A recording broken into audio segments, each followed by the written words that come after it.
district to fight to the death in the Hunger Games. From District 12, Lucy Gray Bear. From stage kid to Disney's shining hope, Rachel Zegler's journey looked perfect, until ambition, arrogance, and timing burnt it all down.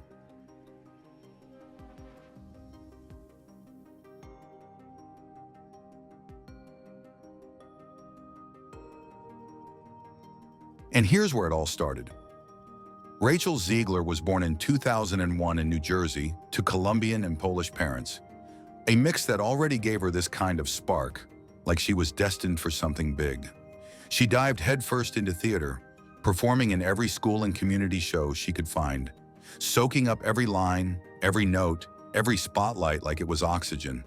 And like a lot of kids with that kind of drive, she didn't stop there. She started a YouTube channel, covering songs from movies, sharing her voice with anyone who'd listen, quietly building her first audience long before Hollywood came knocking. And this is where things started to get real. In 2018, Steven Spielberg was casting for his West Side Story remake, hunting for Latino actors to fill the iconic role of Maria. Tens of thousands of hopefuls, all dreaming of this shot, and somehow, Rachel Zegler not only makes it through, she nails it. Landing Maria wasn't just a role, it was a ticket to the big leagues. Suddenly, she's no longer just the theater kid from New Jersey or the girl on YouTube covering movie songs. Hollywood's looking at her. The twist? The film bombed at the box office. Critics were meh, audiences didn't show up, and the buzz fizzled. But for Rachel, none of that mattered. She had her name out there now. She'd made the jump, and Hollywood had taken notice. No turning back. Have you ever seen someone rise so fast with a flop already under their belt? Choice is... Rachel Zegler. And here's where the cracks started to show. Fast forward to the 94th Academy Awards. Rachel's West Side Story castmates get invites. The spotlight's out there, and somehow she's left off the guest list. For most, that's a shrug and a seat at home. Not Rachel.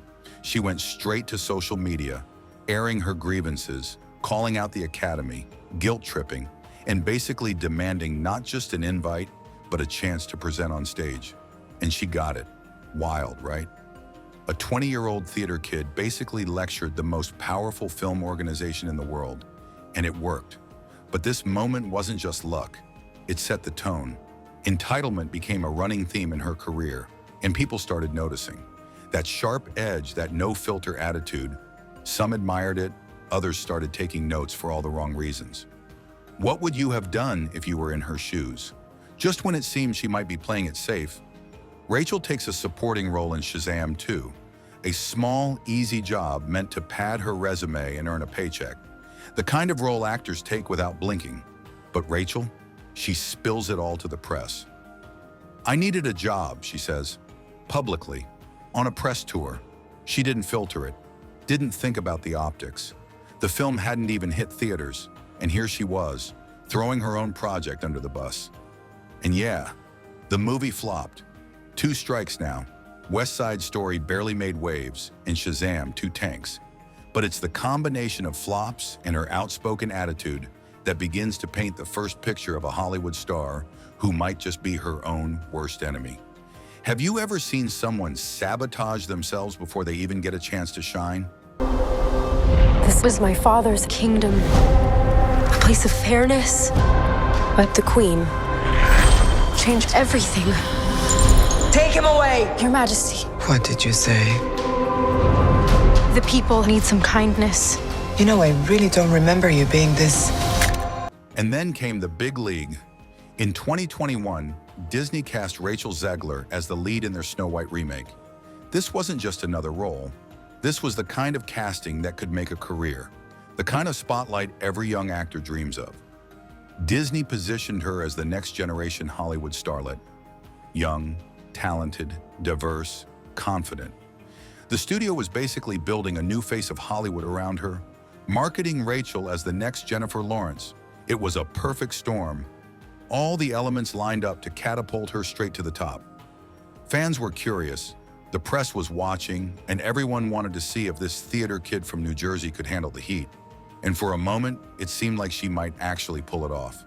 But just wait, it's about to get way more shocking. And here's where things took a turn. Once the spotlight hit, Rachel's public persona started getting attention, for all the wrong reasons. Red carpet interviews painted a picture of someone arrogant, entitled, and self-absorbed. She dismissed the original Snow White, saying the new film was being made for modern audiences, and kept going on and on. People weren't hearing charm or humility. They listened to a theater kid who thought she was bigger than the story she was part of. Sure, some of it may have been studio talking points, but the delivery, brutal. Social media didn't hold back. The backlash exploded, a firestorm bigger than anything Brie Larson faced during Captain Marvel. Fans and critics alike piled on. Suddenly, Rachel wasn't just an actor anymore. She was a symbol of everything people disliked about modern Hollywood. Entitled, manufactured, and out of touch. Disney had a star on their hands, sure, but controlling the narrative? That ship had already sailed. And yes, this was just the beginning. The fairest of them all. Just when it seemed like the backlash might bury her, Disney stepped in, hitting the brakes hard. They delayed Snow White by over a year, hoping the storm would pass. Meanwhile, they put Rachel on a carefully orchestrated apology tour, trying to soften her image in public. For a little while, it seemed to work. Her minor success with the Hunger Games 2023 movie helped maintain the illusion that she was still riding high, still relevant. But the problem was simple. Rachel couldn't stick to a script. Every time she opened her mouth, off came the filter, and the issues resurfaced. A slight misstep, a poorly timed comment, and the public would pounce again. The perception that she was difficult to manage wasn't going anywhere, no matter how polished the PR strategy looked. Have you ever seen someone's public image hang by a thread like this? And then came the political hot takes. In a move nobody saw coming, Rachel tweeted about the Israel-Palestine conflict. Complex geopolitical debates? Sure, she had an opinion, but she had zero experience navigating them. Studio executives scrambled, asking her to take it down, but she refused. The backlash was immediate. Social media piled on, and her public image started deteriorating fast. Tensions with co-stars flared too, especially when opinions clashed on set. By the 2025 Oscars, the tension was practically tangible. You could almost cut it with a knife. Fans, critics, and insiders alike began questioning whether Rachel could ever handle the fame, scrutiny, and responsibility that came with being a leading Hollywood star. It wasn't just about one film anymore. It was her whole persona under fire, every word and every action scrutinized. And just like that, her career teetered on the edge. It's time to restore our kingdom. Waiting on a wish, holding out for someday, hoping somehow, someway, there comes a miracle. Find Snow White. And then came the final blow. March 2025, Snow White finally hits theaters, and the results are brutal. Critics savage it, audiences stay away, and Disney takes a massive financial hit. Hundreds of millions lost. Rachel had bet her entire career on this one film, and she lost big time. There was no safety net, no string of successes to cushion the fall. Suddenly, the theater kid who had dreamed of Hollywood stardom found herself at the center of a public and professional disaster. No major film or TV projects were lined up, and even her West End theater gig, Evita, struggled to gain traction. Behind the scenes, whispers of her being difficult, outspoken, and unpredictable spread through Hollywood like wildfire. Casting directors and producers started thinking twice. Would anyone risk working with someone whose name alone could stir controversy and potentially tank a project? In a blink, Rachel went from the darling of Hollywood to a cautionary tale of ambition and miscalculation. What would you do if everything you'd worked for came crashing down like that? This is our kingdom, and now we're here to take it back. You were saying.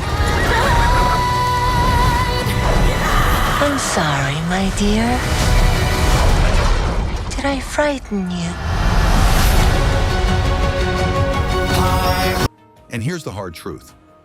Rachel Zegler became her own worst enemy.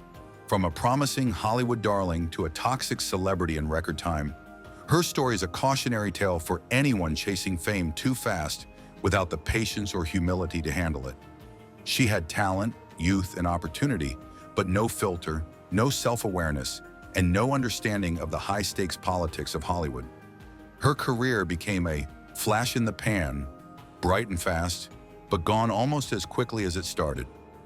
The lessons are clear. Fame without careful management of public persona is dangerous. Speaking off script can destroy opportunities, and respect for the industry, even when frustrated, is non-negotiable. Rachel's story is a masterclass in how not to navigate Hollywood, and it's a reminder that even the brightest stars can fall when ego overtakes judgment. Have you ever seen a rise and fall happen this fast? Rachel Zegler's rise and fall is a stark reminder. Fame without humility or strategy can destroy a career fast. From Hollywood darling to cautionary tale, her story warns every aspiring star to manage their image, speak carefully, and respect the game. So what's your take? Drop it in the comments.